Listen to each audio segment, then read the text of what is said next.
जय गुरु जी संगत जी, जय गुरु जी, शुक्राना गुरु जी। ओम नमः शिवाय।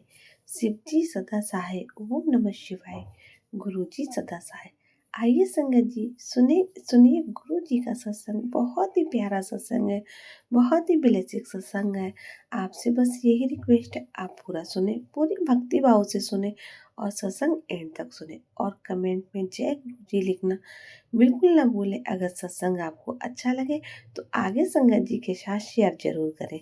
यहाँ पर संगत जी के द्वारा भेजे गए सत्संग सुनाए जाते हैं। अपने सत्संग हमें लिखकर भेज सकते हैं, रिकॉर्ड करके भेज सकते हैं। आपके सत्संग संगत जी के साथ जरूर शेयर किए जाएंगे। आइए संगत जी, शुरू करते हैं गुरु जी का बहुत ही प्यारा सा ब्लेसिंग भरा सत्संग। जय गुरु जी, शुक्राना गुरु जी। संगत जी, गुरु जी महाराज ने अपने वचनों में भी कहा कि हमें निंदा करने से बचना चाहिए।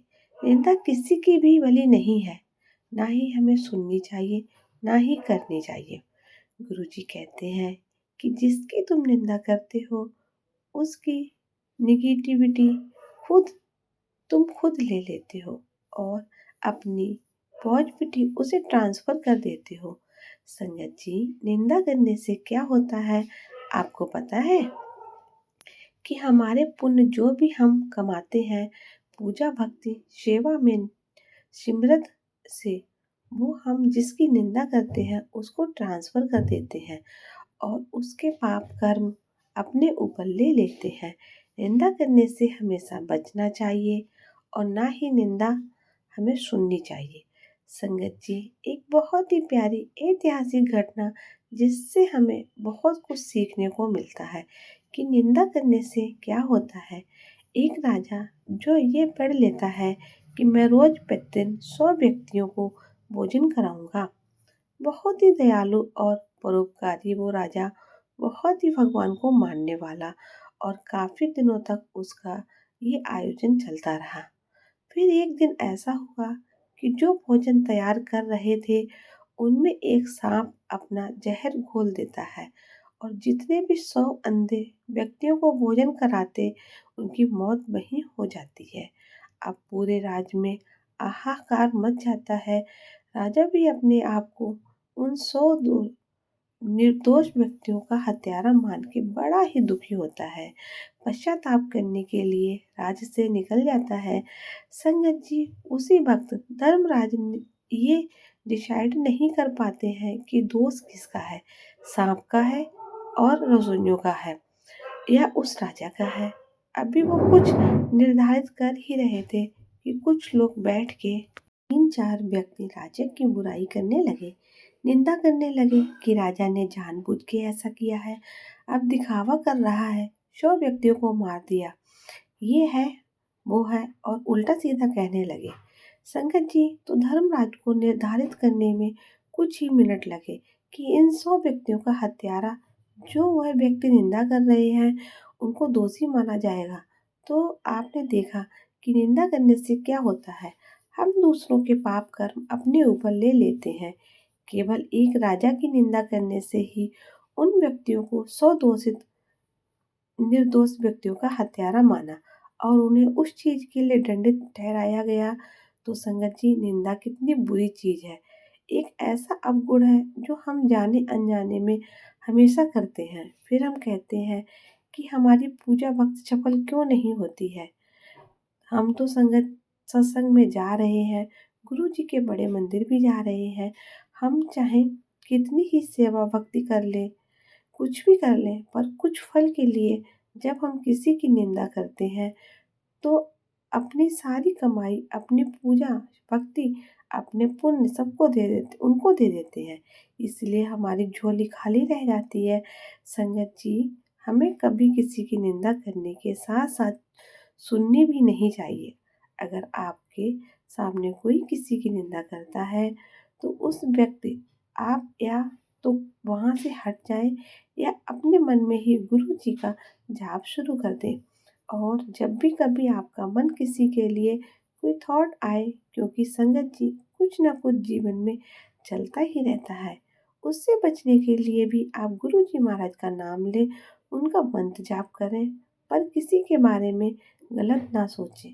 ना ही किसी की निंदा करें और ना ही कई बार ऐसा होता है ना संगत जी कि हम उस चीज़ में बुरे हैं भी नहीं और लोग हमारी पीठ पीछे निंदा करते हैं और जब उस बात का हमें पता चलता है तो हमारा उस व्यक्ति के पे थोड़ा नज़रिया भी बदल जाता है कि इसने मेरे बारे में ये कहा होगा।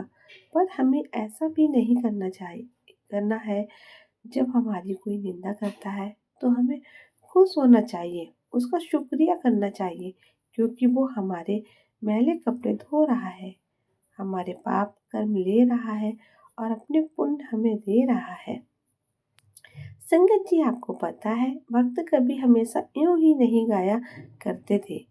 निंदो निंदो लोग निंदो में को लोग निंदो और कई बार तो वो पूरे नगर में एक गिलास में ऐसा घोल शराब के रंग को लेकर पूरे गांव में नगर में घूमते एक्टिंग करते थे कि जैसे वो शराब पी रहे हैं ताकि लोग उनकी निंदा करें और जितना लोग उनकी निंदा करेंगे उन्हें पुण्य मिलेगा और वो बड़े खुश हुआ करते थे। तो संगत जी एक दिन हर प्रकार की परेशानियों से जितनी भी उनकी परीक्षा ली गई है कभी उन्होंने हिम्मत नहीं हारी है। पर एक दिन वो बहुत रोने लग गए तो ऐसे ही एक व्यक्ति ने पूछा कि आप कभी नहीं आ रहे, आज क्यों रो रहे हो? तो कहते हैं मेरी निंदा करने वाला व्यक्ति मर गया, मेरे मैले कपड़े कौन धोए? अब तो मुझे और ज़्यादा जब तब करना पड़ेगा। तो संगत जी इस बात को समझ लें कि जब कोई हमारी निंदा करता है हमें दुखी नहीं होना है, ना ही उस व्यक्ति के लिए कुछ भला बुरा कहना है, वरना उसमें और हमारे में फर्क ही क्या रह गया। उसने हमारी जिंदगी को हमसे उसकी करी तो क्या हुआ संगत जी। पर जब हम उसका शुक्राना करें और गुरु जी से अरदास लगाएं कि गुरु जी उसे इतनी सद्बुद्धि बुद्धि दे कि वो निंदा करना छोड़ दे क्योंकि निंदा जैसा शब्द कोई नहीं संगत जी। हम अपना सारा पुण्य गवा बैठते हैं, कितनी ही पूजा भक्ति कर लें सब निष्फल हो जाती है। गुरुजी भी यही कहा करते थे। जब एक आंटी गुरुजी की पुरानी संगत सिंगापुर से आया करती थी, हफ्ते भर के लिए वो आती गुरुजी के दरबार में आती थी तो गुरुजी कहते मंदिर 3 दिन लगता है, तुम मेरे पास आ जाते हो, बाकी दिनों में क्या करते हो? तो आंटी कहती गुरुजी हम अपने रिश्तेदारों के पास चले जाते हैं, रात को कहीं बाहर खाना वाना खा लेते हैं, उनसे बातें करते रहते हैं। तो गुरुजी बोलते हैं कि वो तुम्हारे सामने दूसरों की निंदा करते हैं और तुम सुनते हो, ये ठीक नहीं है, तुम्हें नहीं करनी है ना ही सुननी है। आंटी हैरान रह जाती हैं कि सच में जब हम अपने रिश्तेदारों के पास बैठते तो उनकी यही बातें होती उन उसने मुझे ये कहा, उसने मुझे वो कहा, नहीं बुलाया, वो ऐसा है और हम चुप सुनते रहते हैं, कोई जवाब नहीं दे पाते हैं, करते रहते हाँ मिलाते रहते हैं। गुरुजी ने यही बताया है ना निंदा करनी है न सुननी है क्योंकि जितना हम पुण्य कमाते हैं उतनी सेवा भक्ति सिमरन से उसे साथ ही साथ कमा जाते हैं। संगत जी आप सत्संग में गए 2 घंटे बैठे और उसके बाद आपने कुछ ही सेकंड कुछ ही मिनट किसी की निंदा कर दी तो सत्संग में कमाया हुआ पुण्य आप वहीं गवा के आ जाएंगे। तो निंदा ना सुननी है ना ही करनी है। हाँ, अगर हमारी कोई निंदा करता है तो हमें उसे शुक्राना करना है क्योंकि वो हमारे मैले कपड़े धो रहा है और हमें उसके प्रति कोई भी ऐसी निगेटिव बात ना बोलनी है ना सोचनी है। आप सोचिए न संगत जी कैसे 100 व्यक्तियों के जो निर्दोष व्यक्ति मारे गए हैं उस जहर को खाने से उसके लिए उन व्यक्तियों को दंडित किया गया जो राजा की निंदा करते हैं। तो निंदा करने जैसा कोई भी ऐसा पाप नहीं क्योंकि उससे हम अपना सब कुछ गवा बैठते हैं। तो आप सबसे हाथ जोड़ के विनती है कि कोशिश करें कि हमसे ना किसी की निंदा हो।